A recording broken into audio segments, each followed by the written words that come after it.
Welcome to the True Hope Cast podcast, where we take a deep dive into mental health's many physiological and psychological aspects. This is the show for you if you're looking for motivation, inspiration, knowledge, and solutions, and that's what we're all about here at True Hope Canada. And True Hope Canada is a mind and body based supplement company dedicated first and foremost to promoting brain and body health through non-invasive nutritional means. For more information about us, you can visit truehopecanada.com.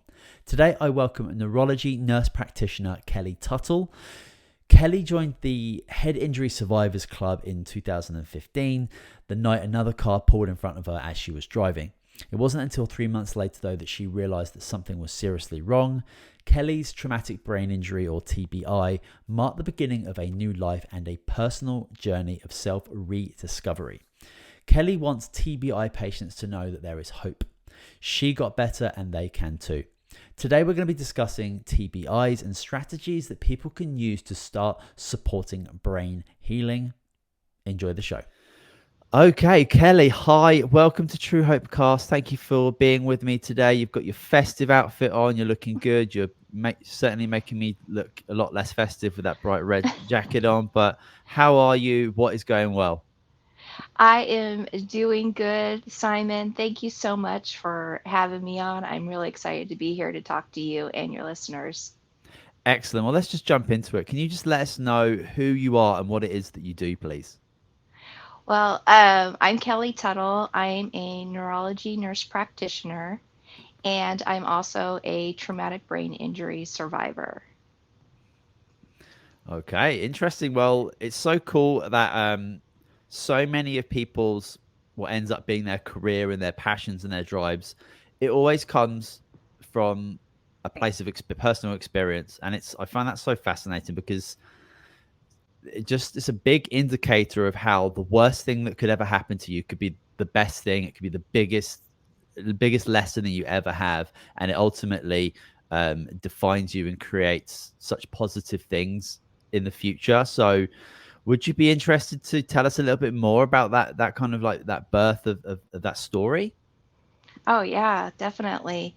So originally, I was a cardiology nurse practitioner for 20 years, and I I'm also a big martial arts enthusiast. I was leaving work one evening to go to karate class. I was prepping for my third degree black belt, and I at the time was working at a somewhat rural clinic. So leaving, I was traveling on a country type road, and as I was driving, a teenager pulled out in front of me, and I ended up T-boning her, and that was the start of my personal self rediscovery. And with my efforts of trying to get better, get back to work, get back to training in martial arts, um, I was reading a lot about traumatic brain injury, the brain itself, and so forth. And then I just had this, I was more passionate then about neuroscience, neurology.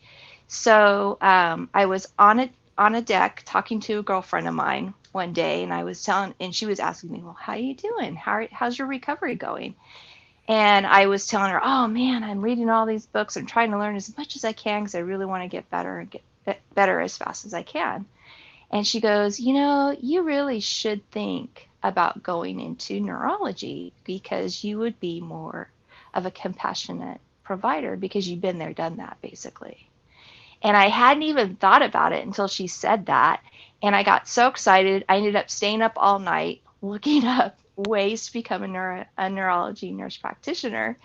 And I worked at it. And 2 years later, I was accepted into the position in the neurology department that I work in now. And so I trained under the neurologist, learned everything I could that I needed to know to help take care of the patients there.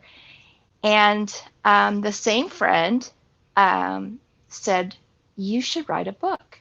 And of course, it didn't occur to me to write a book. And I was like, yeah, maybe I'll do that.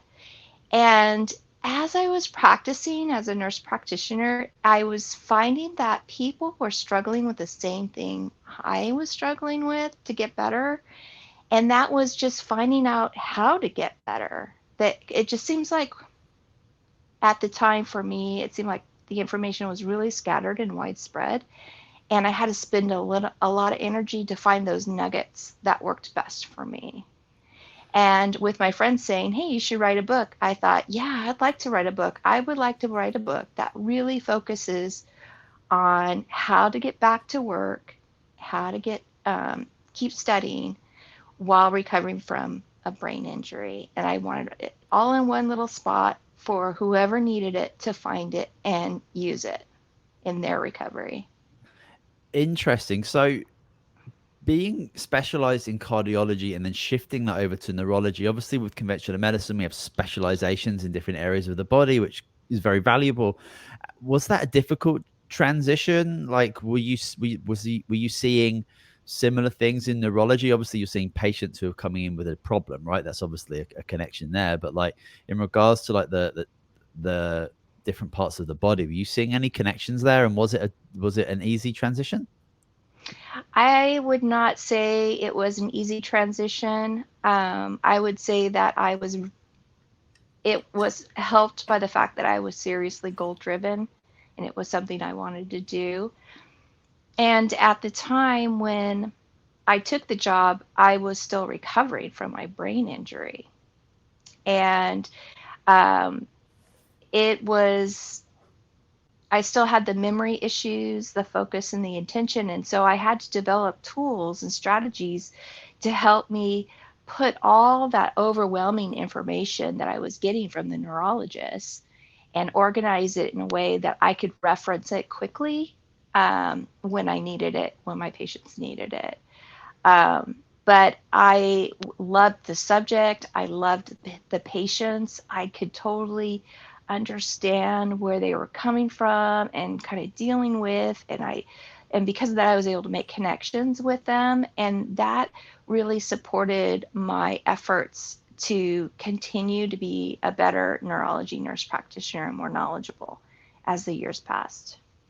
Can you tell us what a neurology nurse practitioner is? I don't know if everybody would be familiar with what nurse practitioners do, especially ones that specialize in different areas of the body. So can you just tell us a little bit about the background about what that position holds, what it is that you do perhaps, and like why somebody might be coming to see you?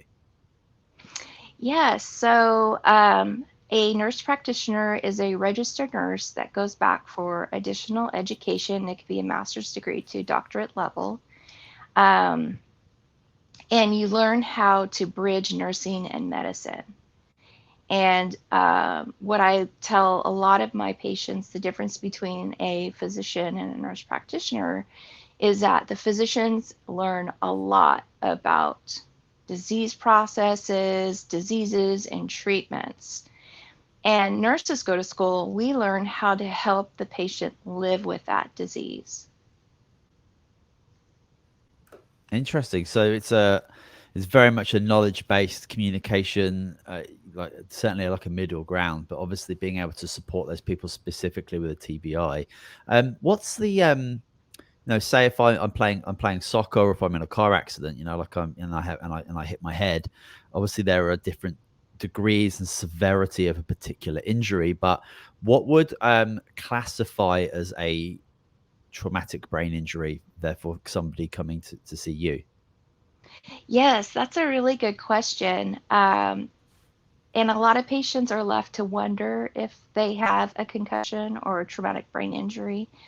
Um, and a concussion or a traumatic brain injury can occur from a fall, a blow to the head. Um, it can happen, as you said, in sports, in car accidents, um, in a bar brawl. There's a lot of domestic violence survivors are also traumatic brain injury survivors. But essentially, so you can, if I could go back a little bit, you can have a brain injury from a direct blow to the head. But you can also have a concussion brain injury from a sudden acceleration or deceleration of the head and body. And then there's another way you can sustain a traumatic brain injury or concussion, and that's from a blast. The physical force of that blast has the ability to impact the brain also.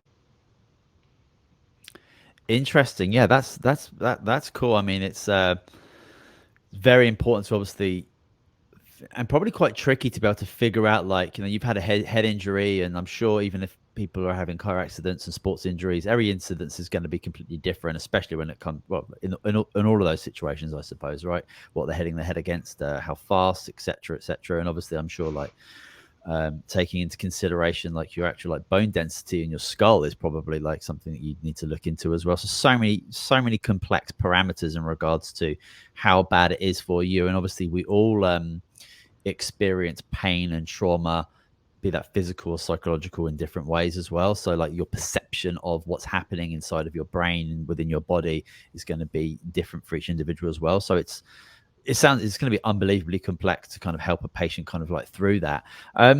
What did you do? What was your kind of treatment protocol? Was it quite conventional? Did you try alternative therapies? I know that there are many different things available for people with brain injuries, concussions, etc. And it's amazing that we do have so many of these options available, and I think we're getting more information coming down to the general public about the importance of taking care of yourself if you suffered a concussion, especially with kids and sports and things like that. I know here at True Hope we've got some ex NHL players who suffered greatly throughout their career, and then even more significantly in their later years.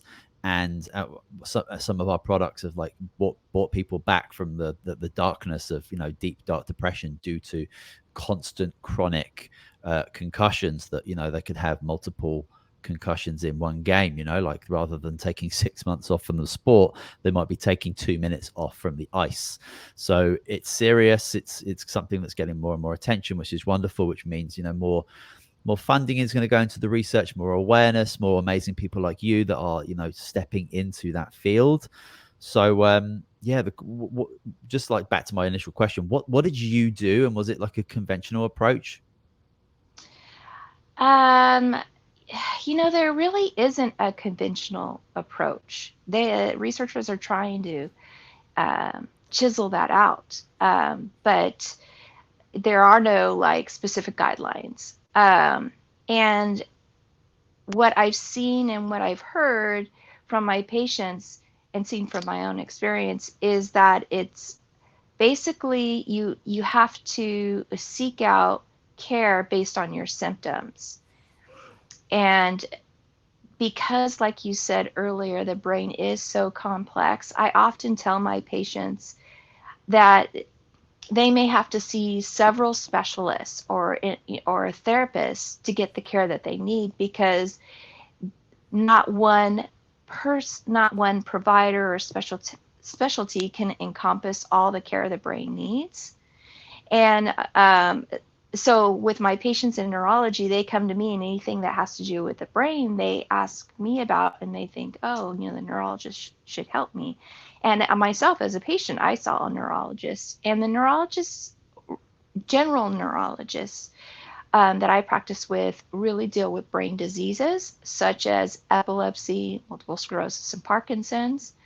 But not necessarily traumatic brain injuries. They do have, I'm not saying they don't have experience. I'm just saying that they're generalists. So they have some knowledge, but you really, if you're going to see a neurologist, the best question to ask is, what's your experience with treating patients with traumatic brain injury? And if it's not something they're passionate about or they haven't been doing for years, you may want to seek another neurologist that maybe is passionate and has gone out of their way to get that knowledge and expertise.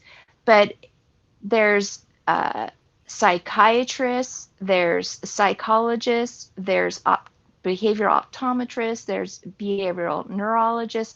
There is a vast field of specialties that can help you with your brain injury, but it's going to really be key in you finding that provider that can help you with that specific symptom that is also trained and has experience taking care of traumatic brain injuries.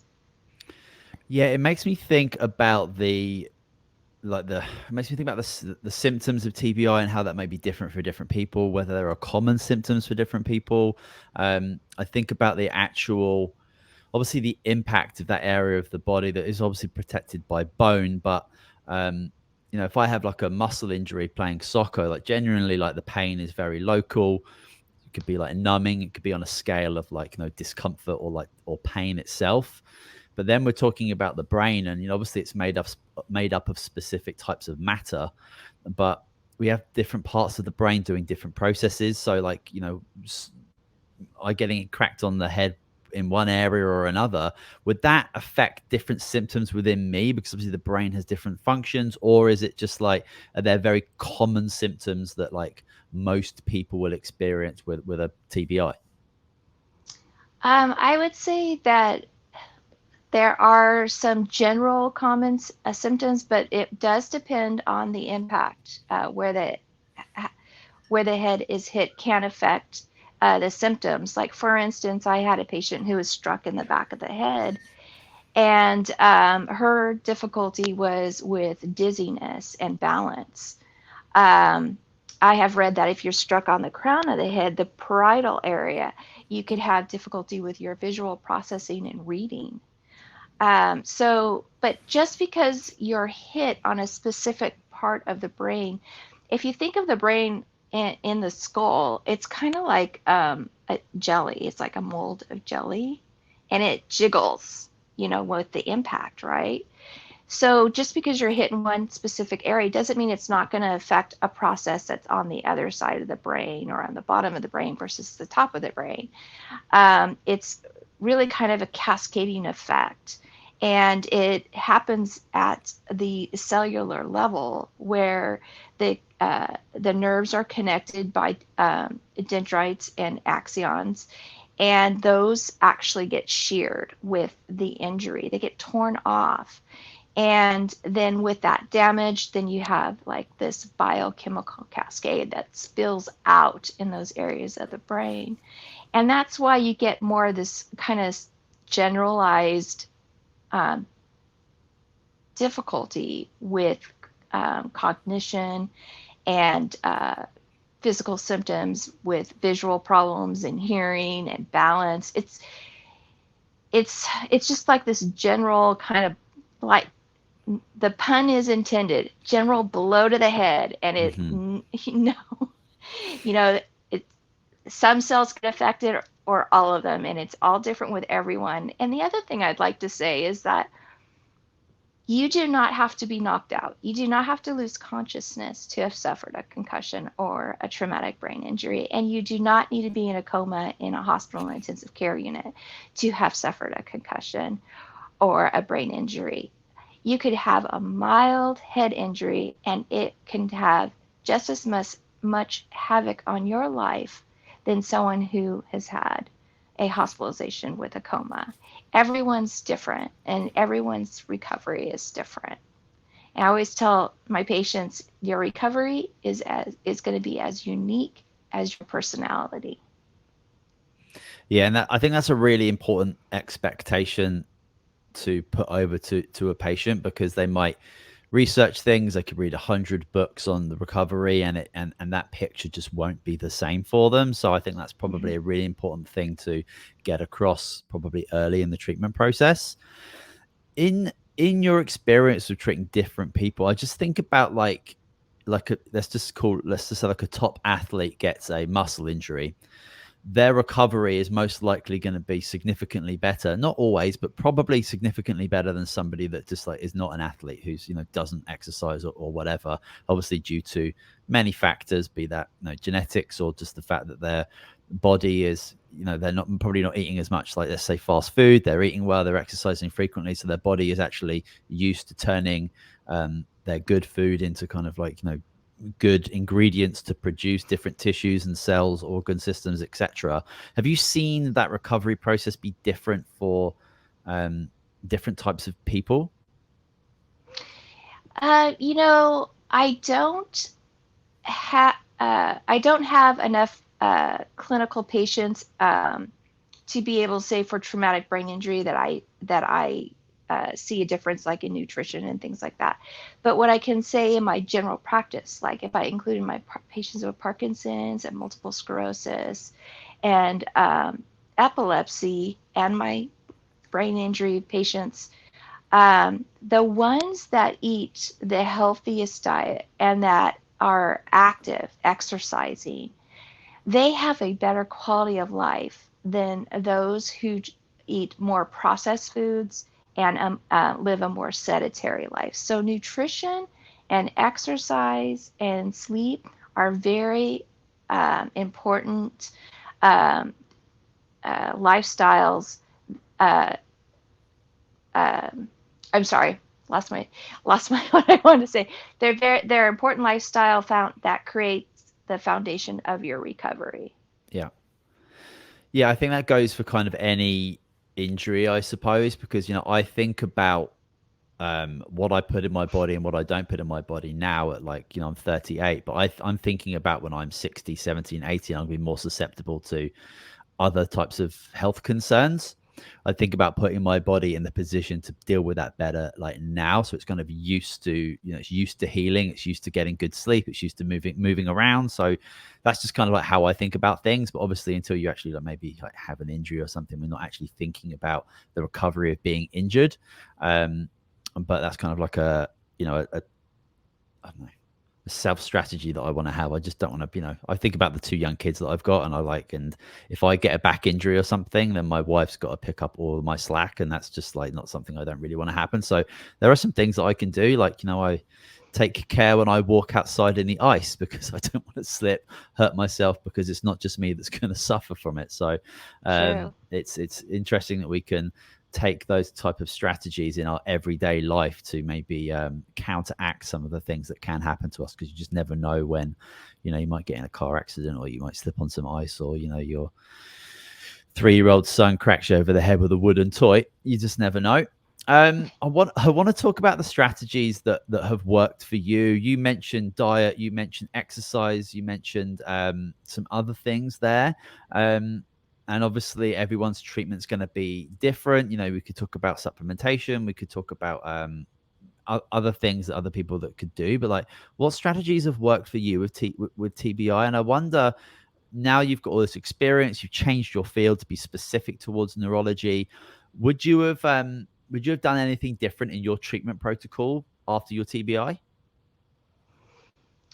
Um, you know, I I had a lot of like health issues before my car accident, and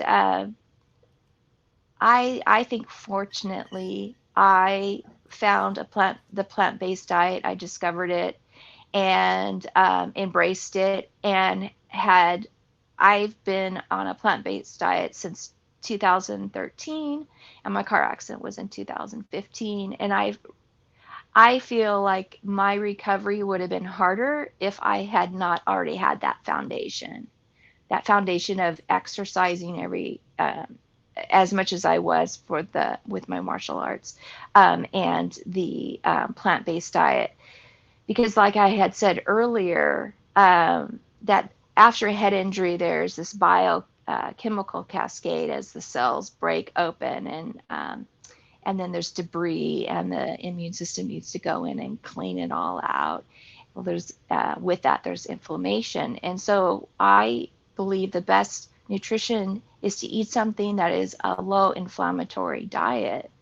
That will help with addressing those free radicals and so forth, that are floating around in the brain. And there's even some researchers that are saying that the effects of that cascade is continuous for several years after the head injury. But I'm also, being a cardiology nurse practitioner, I'm a proponent of the plant-based diet because it's been shown to lower risk of strokes, and trans ischemic attacks. That's when you just have like a small time frame where a certain part of the brain isn't getting enough blood because of a clot, and the body is able to dissolve it on its own. But with a traumatic brain injury, you have an increased risk of later on in life developing dementia. Well, if you have a traumatic head injury, maybe you've had a couple of traumatic brain injuries, and then you develop vascular issues in the blood circulation of the brain, um, you can develop vascular dementia, or you can have a stroke, which will increase your risk of developing dementia. So I believe anything you can do to lower your risk of having a stroke and to promote the wellness of your circulatory system is your best bet. And the plant-based diet is low in saturated fats, and saturated fats are what lay down your cholesterol through your circulatory system. And with all the vegetables and fruits that you consume, it's low in inflammation, because if there's inflammation in the blood cells, those plaques that have been laid down can become unstable and come loose and lodge down further down the pipe into the heart, either causing a heart attack or in the brain causing a stroke. Yeah, it's super. I think it's super interesting that the whole inflammatory issue that goes around just having a bad diet anyway and not exercising your body, the amount of inflammatory factors that will be produced because of those lacks, but that you add in an injury, be that to the brain or the heart or wherever that may be, so difficult for your body if it's not robust and let's just say healthy.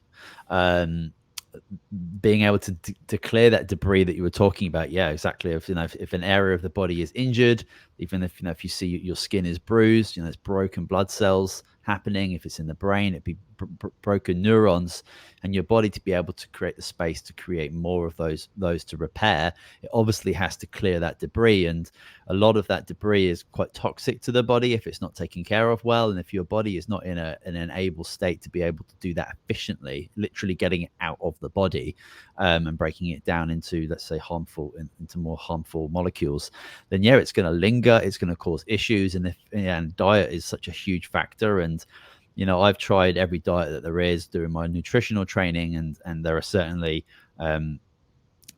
good ones and there's certainly bad ones. But like, what's so fascinating and wonderful about the plant-based diet, which is unbelievably well researched, by the way, for so many different things, obviously, is the fact that it is low inflammatory, and that you're not consuming those foods which have these processed sugars in and these horrible refined fats that just cause so much damage to the body, especially when we're talking about like man-made synthetic fats and sugars that just don't belong in the body, and your body doesn't even actually have the capability to get rid of it efficiently. So it can sit there, it can linger, wreaks havoc with your microbiome, which is obviously very, very important for just overall health in general, not just gut health but brain health as well. So yeah, I've never had a brain injury before, but I've spoken to quite a few people on the show about it, and nutrition and diet is without question like one of the number one things that you can immediately do to help your body heal itself, because that's ultimately kind of like what we're doing. We're not looking to take like one pill or one drug to fix us, because it's complex, right? It's not just about fixing the area that was actually damaged, but as you say, there's this cascade which will affect your whole circulation, it will affect your whole body. And I think about, if your immune system is having to get rid of all that debris, that's taking resources away from your immune system, which would normally be fighting colds and infections and stuff, leaving you more susceptible to those other things. So we have to be taking a brain injury systemically. We have to be thinking about the whole body, all of those systems that beautifully synergistically work together. So nutrition is a huge aspect, and obviously exercise. What would you say about like maybe like sleep? Obviously, sleep is important, but especially for recovery, what's your recommendation for that? Well, for all my patients and even people with healthy brains, I recommend getting 7 to 9 hours of sleep at night. And I recommend a good sleep hygiene, which is a sleep routine prior to getting to bed. A wonderful book that I learned a lot from sleep was written by Matthew Walker, Why We Sleep. And he talks about what he calls a sleep opportunity window, and that's setting a bracket of time so that you can get that 7 to 9 hours of sleep. And so if you say for instance, want 8 hours sleep, people normally think, well, I should go to bed at 10 and then I can wake up at 6, right? Well, that doesn't really allow for that sleep opportunity window. So you really need to pull it out like another hour or a half hour before you really want to go to sleep to create that opportunity for sleep. And there's other, what he talks about in his book too, is that there's research that shows that sleep hygiene or having a sleep routine is better than treating sleep with a sedative or a sleep medication, that type of sleep is different. Um, and um, the the other thing, I'm sorry, sorry. That's my brain injury No talking. worries. I'm asking you a lot of questions, and yeah, it's all good. So it's always best to have that sleep routine. And when I mean about a sleep routine, that means that you're avoiding blue light emitting devices. If you're watching TV or on your iPhone, that can minimally lower your dose of melatonin by 30%. And melatonin is a hormone that we naturally have in our brain that kickstarts our circadian rhythm to tell us when to go to sleep. The circadian rhythm tells us when to wake up and when to go to sleep. And melatonin is a hormone in the brain that helps kickstart the sleep cycle. So if you're watching TV or you're on your device, you're really taking 2 or 3 steps back and pushing that sleep mechanism from initiating farther back than it normally would. So things like that. Yeah, so I think the whole routine piece I think is so important because I don't think a lot of people understand the hormonal complexity of what falling asleep and waking up entails. And if you have a routine, or if you have if you have no routine that's kind of all over the place, um, you're really giving your body the signal of chaos, and the body doesn't really do well with that. So being able to put yourself in a routine of, yeah, like trying to avoid those particular lights and anything too, strenuous or exciting for the brain before bed. We want to be putting the brain in a position where it's like it knows when to start signaling these hormones, because it knows your cues, it knows your external factors, because when we're talking about circadian rhythms, um originally, we would, be woken up by the sun, and we would, begin to produce the certain hormones for going to sleep with the lack of the sun, with the sun going down, or the earth rotating, putting the sun out of view.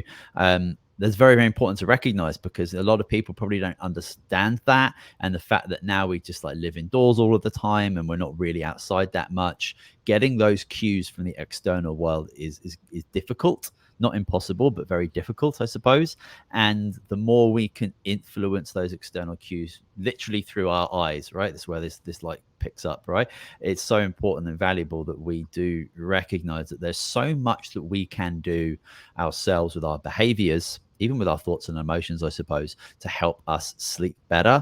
And yeah, it's just interesting that we have so many of these stimulating factors around us that just like push us into just poor sleep habits, and how that is so detrimental to just health in general, but especially when we're trying to recover from something that needs such serious endogenous attention, like a brain injury.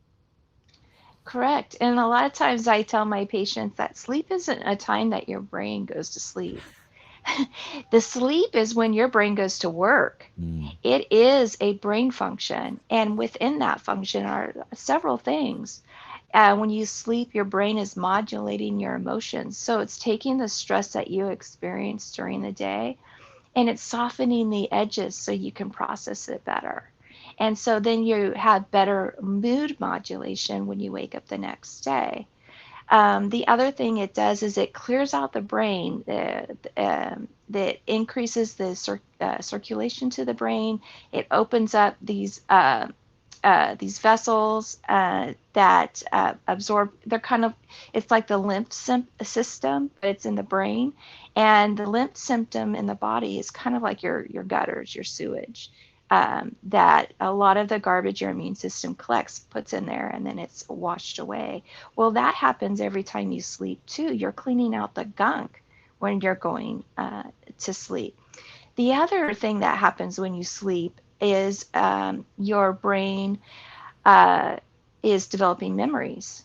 So during the day, when you're walking around and learning something new, the brain compiles all that information into the hippocampus. And if you think of the hippocampus kind of like a computer drive wand that you can take from one computer to the next, you fill files on it and so forth. So that's the hippocampus, and then the rest of the brain is the hard drive of a computer.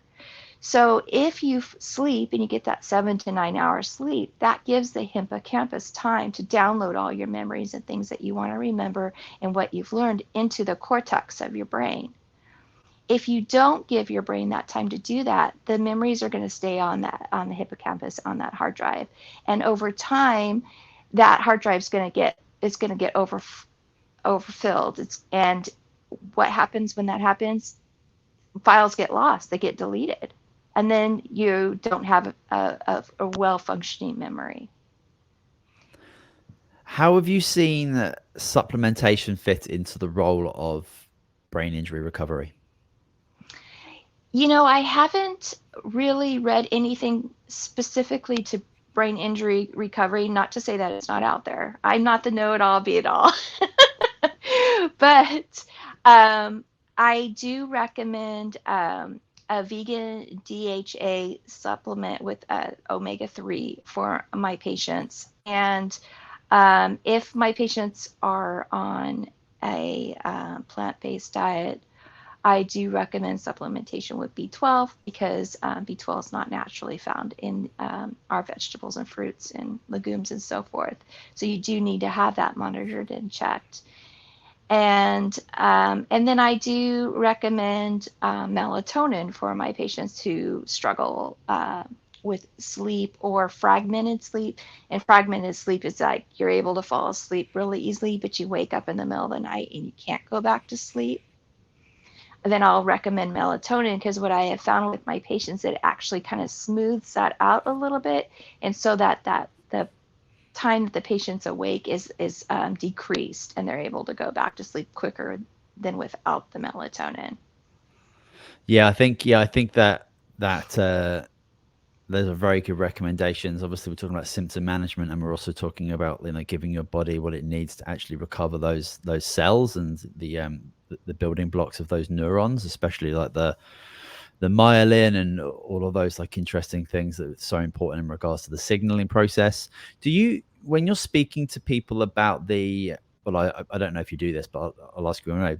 When you are helping people, because I think it's very important to help people understand what's actually happened to them physically. I think that holds so much power in regards to them being able to heal better, them actually recognizing what's actually happened when they've hit their head and what's happening inside of their body. And what we're going to do is going to help you by doing this. I think that whole process of understanding is very, very powerful in regards to the individual to recognize what's actually happening to them, rather than just you telling them to take this or this and just they go and do it. Do you help people to kind of understand the the difficulties in recovery that might be coming up? I know we touched on that before in regards to how it's going to be different for different people, but I think setting up the expectations, because I know people who have had concussions and brain injuries and they've recovered pretty good in a couple of months, and then I know people that are suffering years later. So how do you help them deal with the expectations of going forward with that recovery process and treatment process? Well, I kind of tell them exactly what you just said, that everyone's different. And some people can recover in 2 weeks, and some people can take years. But in general, most people will see the most improvement within 2 years. You'll see the largest and more frequent improvements. And so what I do tell my patients, if their symptoms are persisting longer than a month, or in going into 2 months, and they start going into that category of post-concussive syndrome, then I start talking to them about journaling. And because journaling helps you get down on paper, because when you've had a head injury, your memory is not that great, so you should journal, write your symptoms down, and And then also I like to tell them to go, to this website, CDC website or brainline.org, where they have a list of other symptoms that maybe the person hasn't thought about, but it's like, oh yeah, I have that. Hmm. And keeping track of those symptoms, and then seeing over time how they're triggered, what makes them worse, what makes them better. And um, then and keeping track of that in your journal, your treatments, your medications, your doctor's advice, your physical therapy information, your neurotherapy information. And then when you're having a really hard day, when you're at 2 years and a half and you're going, I'm still not back to my old self, to go back into the journal and look back to see how far you have come. I always tell my patients, don't worry about the future. Don't worry about today, what you can't do, but it's okay to look back and see how far you have come. Yeah, I think that routine is very, very important. Even just to see like the tiny micro improvements, I think that's super beneficial. And it also just like goes that kind of fills into that whole idea of having a routine. This could be something that you would do within that like sleep routine, perhaps, that would like help you stay stationary, sit down, focus on something else rather than being like distracted by a screen or something. I think that certainly goes a long way. And yeah, that's really cool. Can you tell us about, before we finish up, can you tell us about your book a little bit? After the crash, is that correct? Yes, after the crash, how to keep your job, stay in school, and live life after a brain injury. And it has 6 lifestyle tips to promote brain injury in it. And it has 6 tips on how to get back into life. And when I talk about that, I speak about financial issues, because if your finances aren't straight and protected, then you're not going to want to exercise or eat healthy and so forth. So I do talk about like job protection. In the United States, we have the Federal Medical Leave Act, applying for that, being knowledgeable about the American Disabilities Act. I talk about requesting work and school accommodations. I talk about questions like, well, when should I hire a lawyer? When should I hire a lawyer? Because some of these injuries are covered by third-party payers, such as car insurance, um, and um, and then I talk about letting go, and what that's when you get to the point where you think you've gotten to a place where this looks like where I'm going to plateau for a little while, and you need to be able to let go of your losses Hmm. and grieve over what you have perceived as a loss because of your brain injury. But also you need to be able to see what your brain injury has brought to you, and with that, comparing the two and including your current limitations and resources, creating new core values. What's important to you? How do you want to go forward? Is more family time more important to you than it was before your brain injury? Is more slowed down lifestyle that's simplistic is more important to you now than it was maybe prior to your brain injury? Those kinds of things I do talk about in the book. Amazing. And it sounds like an incredibly um, supportive book that you would need, during that type of a time. And um, so many factors, as we've said before, like go into um, having a brain injury, or any injury itself. But obviously, a brain injury comes so many different things. Like, if you are unable to do so many of the things that brought you so much joy before, and you physically can't do those things anymore, like that's going to have a deep psychological, emotional stress on somebody. And if they've never had to deal with, you know, emotional distress in the past, it could be very difficult to just that suddenly become part of your world. And having a book like that with those resources, and it sounds like those those tips and those resources, and just like the support aspect of that book sounds like it'd be super, super beneficial. And I know with our flagship product here at True Hope Canada, Empower Plus, being a broad spectrum micronutrient, how important supplementation is, just as important as like taking care of your emotional sense is very, very important. And the one particular study that I'm just like thinking of now that we have for our product Empower Plus is for micronutrient treatment of emotional discontrol following TBIs, and I presume that to be a big thing for most people that have a traumatic brain injury, is will somewhere down the line have a dysregulation in some sort of emotion, whether that is actually caused by the physical change in the matter itself within the brain, or just from the symptoms that follow. And the fact that we've got these supportive measures out there, and you've had this experience, you've turned it into something unbelievably positive. You've written a book, you've changed your career.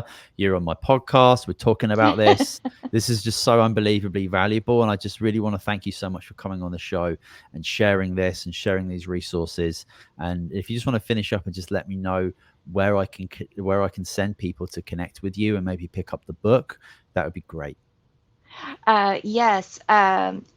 My book is available for pre-order on Amazon and Goodreads, and you can reach me and contact me at Kelly Tuttle, Tuttle, kellytuttle.org, and that'll take you to my website. Beautiful. Well, I'll make sure that is in the show notes. But Kelly, you're awesome. You're festive with your martial arts background as well. You're ferocious. So you've got this festive, ferocious thing going on. You're a powerhouse. I love it. Thank you so much for coming on True Hope Cast. Thank you, Simon, for having me. It's been great. Awesome. Well, that is it for this episode of True Hope Cast, the official podcast for True Hope Canada. I will leave links to connect with Kelly in the show notes. Don't forget to subscribe if you haven't yet. You can also leave us a review on iTunes if you want to. That is it. We will see you next week.